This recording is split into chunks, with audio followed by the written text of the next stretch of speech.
Welcome back guys. आज हम class 11th biology के चैप्टर 8 का पार्ट 2 पढ़ेंगे। अब हमें पढ़ना है प्रोकैरियोटिक सेल्स के बारे में। The prokaryotic cells are represented by bacteria, blue green algae, mycoplasma and PPLO. ठीक है, तो ये एग्जांपल है प्रोकैरियोटिक सेल्स के। पीपीएलओ की फुल फॉर्म होती है प्लूरो निमोनिया लाइक ऑर्गेनिज्म। अब इसके बारे में थोड़ा सा बात कर लेते हैं। देखो, कुछ कैटल्स थे, ठीक है, कैटल्स गाय भैंस जो सफर कर रहे थे किससे, एक बीमारी से जिसका नाम था प्लूरो निमोनिया। ठीक है, तो प्लूरो प्लूरो क्या होता है, प्लूरल फ्लूइड से आया है। प्लूरल प्लूरल फ्लूइड क्या होता है, लंग्स के चारों तरफ एक फ्लूइड होता है। तो ये जो पीपीएलओ ऑर्गेनिज्म है, ये इसको डिस्कवर कहां से किया, कैटल्स के प्लूरल फ्लूइड से। ठीक है, और उन कैटल्स को कौन सी बीमारी थी, pleuropneumonia. They are generally smaller and multiply more rapidly than the eukaryotic cells. अब अगर आप प्रोकैरियोटिक सेल्स की बात करोगे तो ये जनरली कैसे होते हैं, स्मॉल होते हैं, और ये ना रैपिडली मल्टीप्लाई करते हैं as compare to eukaryotic cells. They may vary greatly in shape and size. अब इनका जो शेप और साइज है वो भी बहुत ज्यादा वेरी करता है। ठीक है, the four basic shapes of bacteria are bacillus, और जिसे रॉड लाइक होता है, coccus spherical, vibrio comma shaped and spirillum spiral shaped. तो इसकी शेप थोड़ा सा बना लेते हैं। कोकस की होती है इस तरीके से, बेसिलस की होती है इस तरीके से। ठीक है, और कोकस हो गया, बेसिलस हो गया, और कॉमा कॉमा विब्री इस तरीके से।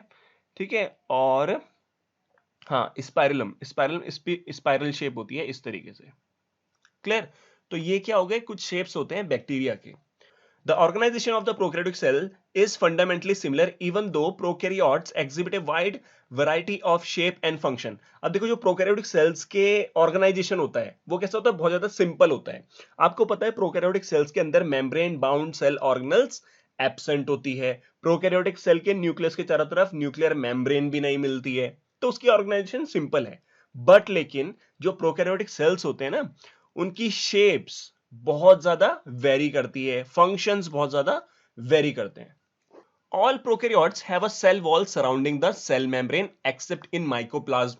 अब देखो, जो प्रोकैरियोट्स होते हैं उनके चारों तरफ क्या मिलती है, सेल वॉल मिलती है। ठीक है ना, जैसे हमने पढ़ा था एक सेल है, उस सेल में सबसे पहले तो क्या होती है, प्लाज्मा मेम्ब्रेन होती है।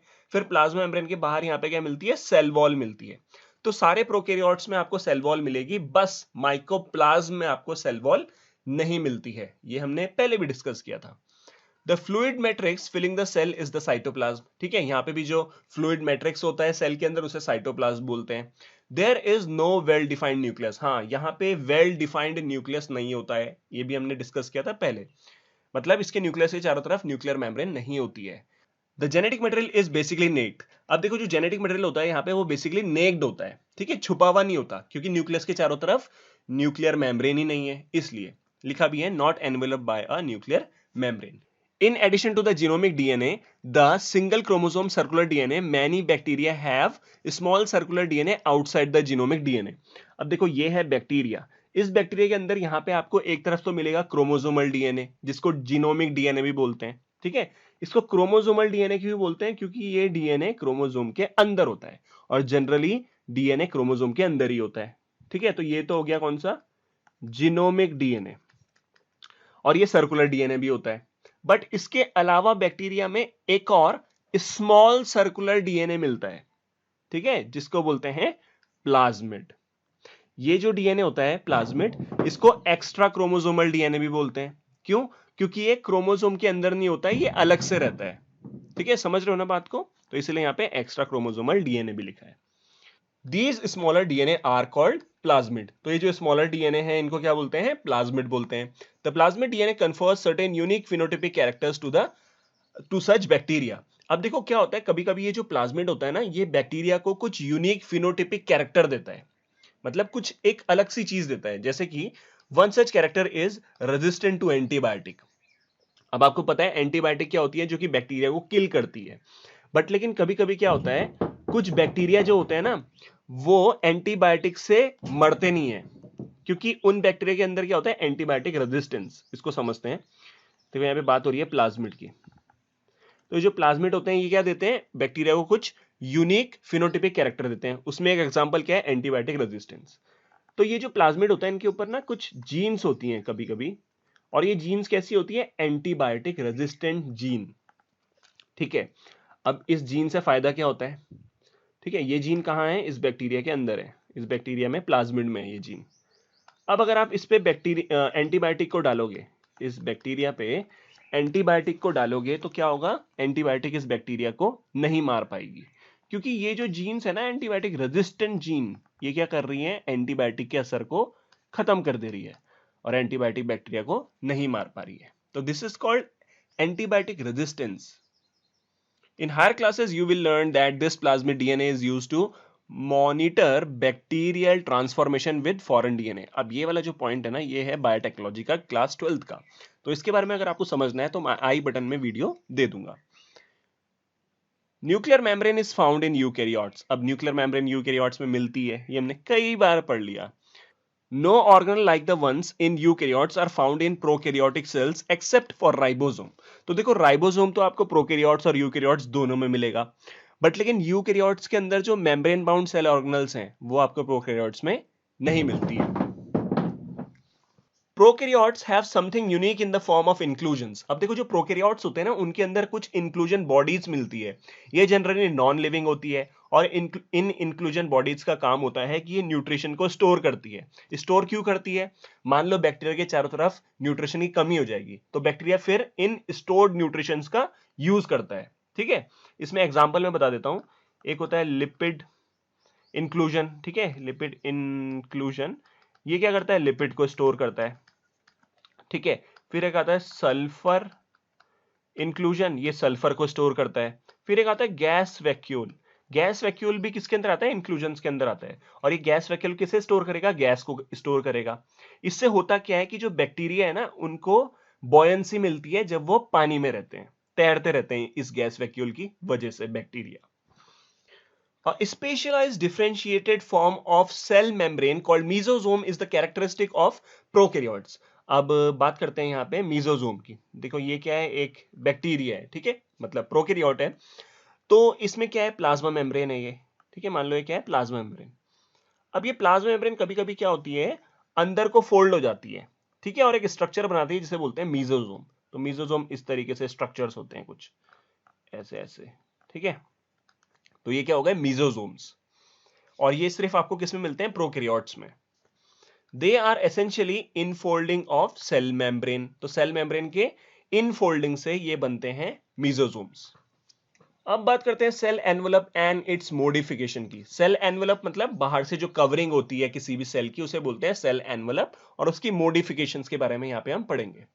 Most prokaryotic cells, particularly the bacterial cell, have a chemically complex cell envelope। अब देखो जो प्रोकैरियोटिक सेल्स होते हैं ना, जैसे कि बैक्टीरियल सेल, इनका जो सेल एनवेलप होता है बहुत ज्यादा केमिकली कॉम्प्लेक्स होता है। कैसे कॉम्प्लेक्स होता है ये देखो। The cell envelope consist of a tightly bound 3 layered structure. जो बैक्टीरिया का सेल एनवेलप होता है वो 3 लेयर से बना होता है। तो पहली कौन सी होती है? Outer most glycocalyx, followed by cell wall, और सबसे अंदर रहती है प्लाज्मा मेम्ब्रेन। ठीक है, तो कौन कौन सी है सेल एनवेलप में? Glycocalyx, cell wall and then plasma membrane. Although each layer of the envelope perform distinct function. अब देखो ये जो एनवेलप के तीनों अलग अलग लेयर है ना, इनके अलग अलग काम होते हैं। They act together as a single protective unit, but ये साथ में मिलकर क्या बनाती है? एक सिंगल प्रोटेक्टिव यूनिट, मतलब ये सेल को प्रोटेक्ट करती हैं। अब इसमें एक एग्जांपल ले लेते हैं ग्लाइकोकैलेक्स का। देखो ग्लाइकोकैलेक्स जो होता है वो सबसे बाहर की लेयर होती है। ये क्या करती है? बैक्टीरिया को ना हेल्प करती है किस चीज में? डब्ल्यूबीसी से बचाने में। डब्ल्यूबीसीज क्या करते हैं? हमारी बॉडी के ऐसे सेल्स होते हैं जो कि फेगोसाइटोसिस करते हैं, मतलब ये बैक्टीरिया को खा जाते हैं। बट लेकिन कभी कभी बैक्टीरिया के चारों तरफ ये जो ग्लाइकोकैलेक्स होती है ना, ये बैक्टीरिया को बचाती है फेगोसाइटोसिस होने से। ठीक है, bacteria can be classified into 2 groups on the basis of the difference in the cell envelope. अब देखो बैक्टीरिया के ना यहाँ पे 2 ग्रुप बना दिए। किस बेसिस पे? Difference in the cell envelope, मतलब कोई ग्रुप है, ठीक है, एक ग्रुप है जिसके बैक्टीरिया के सेल एनवेलप में थोड़ा डिफरेंस है, और दूसरा जो ग्रुप है उसमें जो बैक्टीरिया है उनके सेल एनवेलप में थोड़ा डिफरेंस है। And the manner in which they respond to the staining procedure developed by Gram. अब इस लाइन को पूरा यहाँ पे समझते हैं। देखो यहाँ पे एक ग्राम साइंटिस्ट थे। ये जो ग्राम साइंटिस्ट थे इन्होंने एक प्रोसीजर बनाया, एक एक्सपेरिमेंट बनाया जिसको बोलते हैं ग्राम स्टेनिंग। स्टेनिंग मतलब कलर देना, ठीक है। अब यहाँ पे जिस कलर का इस्तेमाल किया उन्होंने वो था क्रिस्टल वॉयलेट, और ये जो क्रिस्टल वॉयलेट था इसको क्या बोलते हैं? ग्राम स्टेन, ठीक है। अब ये जो क्रिस्टल वॉयलेट है इसको ना बैक्टीरिया में डाला, ठीक है ना, बैक्टीरिया में डाला, तो यहां पे उस बैक्टीरिया में जब इस क्रिस्टल वॉयलेट को डाला तो यहां पे दो डिफरेंट टाइप के ग्रुप बना दिए, एक बनाए ग्राम पॉजिटिव बैक्टीरिया और एक बनाए ग्राम नेगेटिव बैक्टीरिया। अब ग्राम पॉजिटिव बैक्टीरिया कौन से थे? ग्राम पॉजिटिव बैक्टीरिया वो बैक्टीरिया थे जिन्होंने इस स्टेन को लिया, जिन्होंने इस कलर को ले लिया, ठीक है। और ग्राम नेगेटिव बैक्टीरिया कौन से थे? जिन्होंने इस कलर को नहीं लिया। कौन सा कलर? ये ग्राम स्टेन या क्रिस्टल वॉयलेट। अब ग्राम पॉजिटिव में ऐसा क्या था कि उन्होंने इस स्टेन को ले लिया, और ग्राम नेगेटिव में ऐसा क्या था जिसकी वजह से उन्होंने कलर को नहीं लिया? तो इसको समझते हैं। ग्राम पॉजिटिव की बात करते हैं पहले। ग्राम पॉजिटिव की जो सेल वॉल थी, ठीक है, सेल वॉल बनी होती है बैक्टीरिया की पेप्टाइडोग्लाइकान की, समझना, ठीक है। तो जो ग्राम पॉजिटिव बैक्टीरिया थे उनकी जो सेल वॉल होती है, उस सेल वॉल में थिक मतलब मोटा लेयर होती है किसकी? पेप्टाइडोग्लाइकान की। अब जब थिक लेयर रहती है पेप्टाइडोग्लाइकान की तो उसकी वजह से क्या होता है, जो कलर है ना वो रिटेन रहता है, ठीक है। बैक्टीरिया के अंदर जो कलर रहता है वो रिटेन रहता है, वो बाहर नहीं निकल पाता, इसलिए बैक्टीरिया उस कलर को लेके रखता है, और वो बैक्टीरिया कहलाता है ग्राम पॉजिटिव बैक्टीरिया। और एक थे ग्राम नेगेटिव बैक्टीरिया जो कि कलर को नहीं ले पा रहे थे। क्यों नहीं ले पा रहे थे? क्योंकि इनकी सेल वॉल के जो पेप्टाइडोग्लाइकान लेयर होती है वो थिन होती है, पतली होती है, जिस वजह से क्या होता है, ये कलर को ना पकड़ के नहीं रख पाते, कलर यहां से निकल जाता है, तो फिर ये बनते हैं ग्राम नेगेटिव बैक्टीरिया। तो इस तरीके से बैक्टीरिया की जो क्लासिफिकेशन है वो हो गई यहाँ पे दो ग्रुप की, एक ग्रुप है ग्राम पॉजिटिव, एक ग्रुप है ग्राम नेगेटिव। अब इस स्टेनिंग का फायदा क्या है? देखो होता क्या है, कोई पेशेंट है वो डॉक्टर के पास गया, तो डॉक्टर क्या करता है ना, डॉक्टर आइडेंटिफाई करता है कि इसको कोई बैक्टीरियल डिजीज हो रखी है, ठीक है। तो अब वो ये पहचानने की कोशिश करता है कि इसको ग्राम पॉजिटिव बैक्टीरिया से बीमारी हुई या ग्राम नेगेटिव बैक्टीरिया से बीमारी हुई। तो वो टेस्ट लिखता है, टेस्ट फिर लैब में किया जाता है, लैब से फिर रिजल्ट आता है, मान लो उस पेशेंट को ग्राम पॉजिटिव वाले बैक्टीरिया से बीमारी हुई थी, तो फिर क्या होगा ना, जो डॉक्टर है वो इफेक्टिव ट्रीटमेंट कर पाएगा, मतलब वो ऐसी दवाइयों को इस्तेमाल करेगा जो कि ग्राम पॉजिटिव पे काम करती थी। या मान लो रिजल्ट में ग्राम नेगेटिव निकलता बैक्टीरिया, तो फिर कोई और दवाइयां यहां पे यूज होती ताकि इफेक्टिव ट्रीटमेंट किया जा सके। तो ये बहुत इंपॉर्टेंट है, ठीक है। Those take up the gram stain are gram positive, तो ग्राम पॉजिटिव कौन से होंगे? जो स्टेन को ले लेंगे, and others that do not are called gram negative bacteria. तो दो डिफरेंट टाइप के यहाँ पे बैक्टीरिया हो जाते हैं। अब देखो यार, यहाँ पे एक बात कहना चाहता हूं, प्लीज इस वीडियो को ना डाउनलोड मत करना, किसी भी वीडियो को डाउनलोड करके मत देखना प्लीज। आप उस वीडियो को ऑनलाइन देखिए, मुझे बहुत सपोर्ट मिलेगा, ठीक है ना। बाकी इसके बारे में मैंने बात पहले भी कर ली थी कि क्यों हमें ऑनलाइन देखना चाहिए, तो रिक्वेस्ट है ऑनलाइन ही देखना, कभी डाउनलोड मत करना वीडियो। ओके, आगे बढ़ते हैं। Glycocalyx differ in composition. अब देखो ग्लाइकोकैलिक्स की बात हो रही थी, ग्लाइकोकैलिक्स क्या है? सबसे बाहर की लेयर होती है, and thickness among different bacteria. तो डिफरेंट डिफरेंट बैक्टीरिया में इसकी कंपोजिशन और जो थिकनेस होती है वो अलग अलग होती है। It could be a loose sheath. अब जो ग्लाइकोकैलिक्स होता है वो किसी बैक्टीरिया में बहुत पतली लेयर का बना होता है, तो फिर उस ग्लाइकोकैलिक्स को बोला जाता है स्लाइम लेयर, ठीक है ना। बात समझ रहे हो ना? ग्लाइकोकैलिक्स जब बहुत ज्यादा पतला होता है तो उसे बोलते हैं स्लाइम लेयर, ठीक है। In some, while in others it may be thick and tough called capsule. और किसी किसी बैक्टीरिया में ये जो ग्लाइकोकैलिक्स है बहुत ज्यादा मोटा होता है और टफ होता है, तो फिर इसको बोलते हैं capsule. The cell wall determine the shape of the cell. अब देखो जो सेल की शेप होती है वो किस पे डिपेंड करती है? सेल वॉल पे, ठीक है। And provide a strong structural support. Cell wall क्या करता है? सेल को एक स्ट्रॉन्ग स्ट्रक्चरल सपोर्ट भी प्रोवाइड कराता है to prevent the bacterium from bursting और कोलैप्सिंग। अब बैक्टीरिया बर्स्ट ना हो जाए, फट ना जाए या कोलैप्स ना हो जाए, इसलिए बर्स्टिंग और कोलैप्सिंग से कौन बचाता है बैक्टीरिया को? सेल वॉल, ठीक है। The plasma membrane is selectively permeable in nature. अच्छा, एक और बात, जो सेल वॉल होती है उसको तोड़ने के लिए एंटीबायोटिक्स रहती है ना, तो जैसे ही एंटीबायोटिक सेल वॉल को ब्रेक कर देती है तो उससे क्या होता है? सेल बर्स्ट हो जाता है और बैक्टीरिया खत्म हो जाता है। ये मैंने पहले ही बोला था। The plasma membrane is selectively permeable in nature. अब प्लाज्मा मेम्ब्रेन सेलेक्टिवली परमेबल होता है, इसका मतलब क्या होता है कि प्लाज्मा मेम्ब्रेन के थ्रू सारी चीजें ट्रांसफर नहीं हो सकती, ठीक है। कुछ सेलेक्टेड चीजें ही प्लाज्मा मेम्ब्रेन को क्रॉस कर सकती हैं, ठीक है, और बहुत सारी चीजें यहां से क्रॉस नहीं करती है। And interacts with the outside world. तो आउटसाइड वर्ल्ड से इंटरेक्ट कौन करता है? प्लाज्मा मेम्ब्रेन करती है, क्योंकि जो सेल वॉल होती है वो बेसिकली परमेबल ही होती है, ठीक है। This membrane is similar structurally to that of the eukaryotes. तो चाहे यूकैरियोट हो चाहे प्रोकैरियोट हो, उनमें जो प्लाज्मा मेम्ब्रेन होगी ना, वो सिमिलर स्ट्रक्चर की बनी हुई होगी। A special membranous structure is the mesosome, which is found by the extension of plasma membrane into the cell. अभी हमने पहले ही पढ़ा था कि ऐसे सेल होता है, सेल में प्लाज्मा मेम्ब्रेन है, प्लाज्मा मेम्ब्रेन अंदर को फोल्ड हो जाती है, तो उससे ऐसे स्ट्रक्चर बनते हैं जिन्हें बोलते हैं मीजोसोम्स। ठीक है, These extensions are in the form of vesicles, tubules and lamellae. अब ये जो एक्सटेंशन होते हैं प्लाज्मा मेम्ब्रेन के, ये क्या बनाते हैं? यहाँ पे कुछ वेसिकल्स बनाते हैं, कुछ ट्यूब्यूल बनाते हैं, कुछ लेमिली बनाते हैं। ठीक है, अब इनका काम क्या होता है वो देखते हैं। They help in cell wall formation.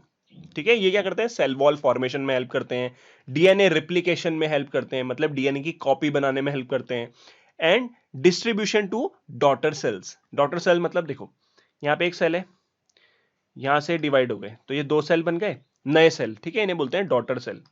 अब जो भी पुराना सेल होता है उसका कंटेंट यहाँ पे क्या होगा? डिस्ट्रीब्यूट होगा। कुछ कंटेंट यहां जाएगा, कुछ कंटेंट यहां जाएगा, तो इस कंटेंट के डिस्ट्रीब्यूशन में ये सब हेल्प करते हैं। ठीक है, जो कि हमने अभी पढ़े। They also help in respiration, ये रेस्पिरेशन में हेल्प करते हैं, सिक्रीशन प्रोसेसेस में हेल्प करते हैं, to increase the surface area of the plasma membrane, plasma membrane की सरफेस एरिया को भी बढ़ाते हैं और एंजाइमेटिक कंटेंट को भी बढ़ाते हैं, जिसकी वजह से रिएक्शन जो है वहां पे फास्ट हो जाती हैं। इन सम प्रोकैरियोट्स लाइक साइनोबैक्टीरिया, अब ये इंपॉर्टेंट है, देखो कुछ प्रोकैरियोट्स होते हैं जैसे कि cyanobacteria, there are other membrane extension into the cytoplasm called chromatophores which contain pigment. अब ऐसे समझो, ये एक सेल है, ठीक है, मान लो साइनोबैक्टीरिया है, तो इस साइनोबैक्टीरिया में ना यहाँ पे कुछ क्रोमैटोफोर्स बनते हैं। क्रोमैटोफोर्स कैसे होते हैं? ऐसे गोल गोल से स्ट्रक्चर ऐसे। ठीक है, ये क्रोमैटोफोर्स होते हैं, और इन क्रोमैटोफोर्स के अंदर क्या मिलते हैं? पिगमेंट। पिगमेंट मिलना मतलब इनमें कलर होता है। ठीक है, क्रोमैटोफोर्स में क्या होता है? कलर। अब इसको समझो थोड़ा, देखो क्रोमैटोफोर जो होता है उसके अंदर पिगमेंट मिलता है, पिगमेंट मिलता है तो ये क्या होगा? कलर्ड होगा ये।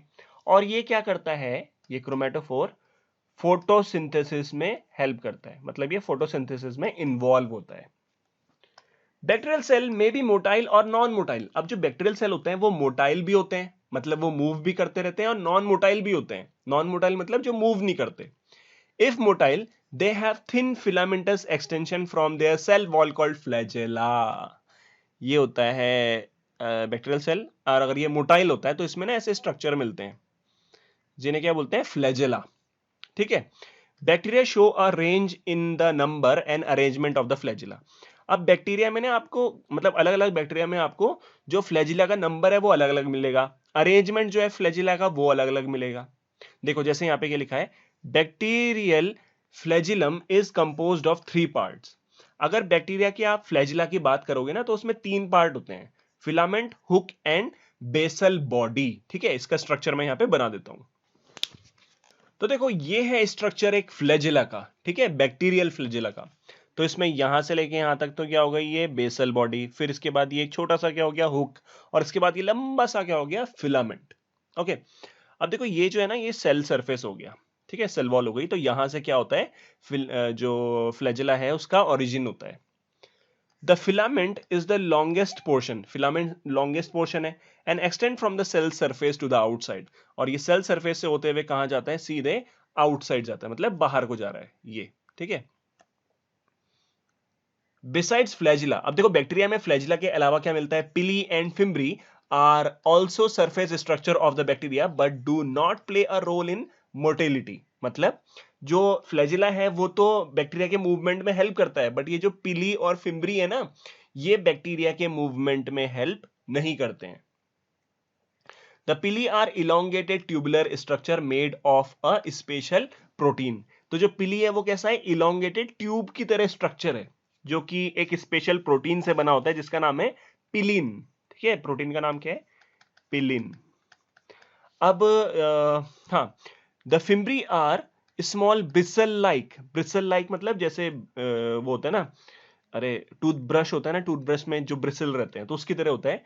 Fibres sprouting out of the cell, तो सेल से निकले हुए रहते हैं। ठीक है, हाँ, स्ट्रक्चर में देख लेते हैं अब देखो इस स्ट्रक्चर में देख लेते हैं पिली, फिब्री और फ्लैजिला को। तो जो फ्लैजिला है वो तो सबसे बड़ा होता है, उसके बाद आता है पिली। ठीक है, ये हो गया पिली, और उसके बाद आता है यहाँ पे फिम्ब्री। तो सबसे छोटा होता है फिम्ब्री, उसके बाद आता है पिली, और उसके बाद आता है सबसे बड़ा flagella. In some bacteria, they are known to help attach the bacteria to rocks in streams and also to the host tissue. अब ये जो फिब्री है ना, इसका काम क्या होता है, ये बैक्टीरिया को ना चिपकने में मदद करता है, जैसे कि चट्टानों पे, रॉक्स पे, है ना, उस पे अटैच होने में मदद करता है, या फिर होस्ट के टिश्यू के ऊपर भी अटैच होने में ये फिब्री हेल्प करता है बैक्टीरिया की। अब बात करते हैं राइबोसोम्स एंड इंक्लूजन बॉडीज की। ठीक है, देखो, in prokaryotes ribosomes are associated with the plasma membrane of the cell. Prokaryotes में क्या होता है, जो राइबोसोम होता है ना, वो एसोसिएटेड मतलब जुड़ा हुआ रहता है प्लाज्मा मेम्ब्रेन के साथ। ठीक है, they are about 15 nanometre by 20 nanometre in size and are made of two subunit 50s and 30s units which when present together form 70s prokaryotic ribosome। अब ये जो प्रोकैरियोटिक राइबोसोम है ना, इसकी थोड़ी सी शक्ल देख लेते हैं कैसी दिखता है। ये ऐसे, देन ऐसे, और उसके बाद ये स्मॉलर सब यूनिट। ठीक है, तो ये क्या हो गया, एक 70s राइबोसोम है जो कि प्रोकैरियोट्स में होता है। इसमें क्या होता है, ये हो गई 50s सब यूनिट बोलते हैं इसे। ठीक है, और ये क्या होता है 30s सब यूनिट। तो ये क्या बनाता है, 70s राइबोसोम बनाता है। Ribosomes are the site of protein synthesis. ये बहुत इंपॉर्टेंट है, पता भी होगा आपको। राइबोसोम्स में क्या होता है, प्रोटीन बनता है, प्रोटीन का सिंथेसिस होता है। Several ribosomes may attach to a single mRNA and form a chain called polyribosome और पॉलीजोम। अब इसको भी समझ लेते हैं। सबसे पहले ये हमने बनाया mRNA, ये है mRNA।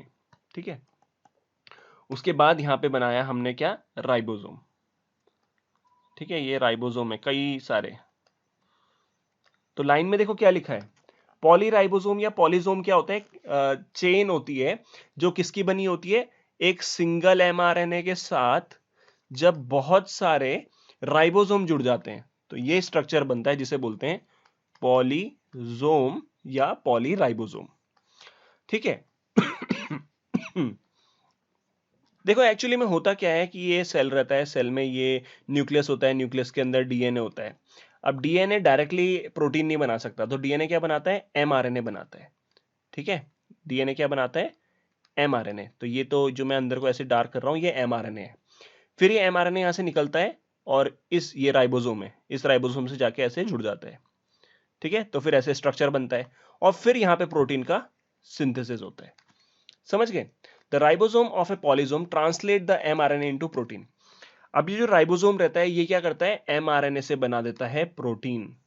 तो एमआरएनए से प्रोटीन बनने के प्रोसेस को बोलते हैं ट्रांसलेशन। अब बात करते हैं इंक्लूजन बॉडीज की। तो इंक्लूजन बॉडीज के बारे में पहले भी बताया था। Reserve material in prokaryotic cells are stored in the cytoplasm in the form of inclusion bodies. तो जो इंक्लूजन बॉडीज होते हैं ना, इसके अंदर आपको क्या मिलते हैं, रिजर्व मटेरियल। ठीक है, मतलब इसके अंदर स्टोर्ड रहते हैं materials. These are not bound by any membrane system. अब ये इंक्लूजन बॉडीज पे कोई मेम्ब्रेन नहीं होती and lie free in the cytoplasm, cytoplasm में फ्री घूमते रहते हैं। एग्जाम्पल देखो इसके क्या है, फॉस्फेट ग्रेन्यूल। फॉस्फेट ग्रेन्यूल किसे स्टोर करेगा, फॉस्फेट को। ठीक है, फिर आता है साइनोफेसिन ग्रेन्यूल। अब ये साइनोफेसिन ग्रेन्यूल किसे स्टोर करता है, नाइट्रोजन एंड कार्बन को। फिर आता है ग्लाइकोजन ग्रेन्यूल, ये किसे स्टोर करेगा, ग्लाइकोजन को। फिर गैस वैक्यूल, इसके बारे में मैंने पहले ही बताया था। क्या बताया था, गैस वैक्यूल के अंदर होती है गैस। ठीक है, are found in blue, green and purple and green photosynthetic bacteria. अब ये गैस वैक्यूल के अंदर गैस है। ठीक है, और ये बैक्टीरिया जब पानी में रहते हैं ना, तो पानी में ये गैस वैक्यूल बैक्टीरिया को तैरने में मदद करता है, मतलब ये बॉयंसी प्रोवाइड कराता है।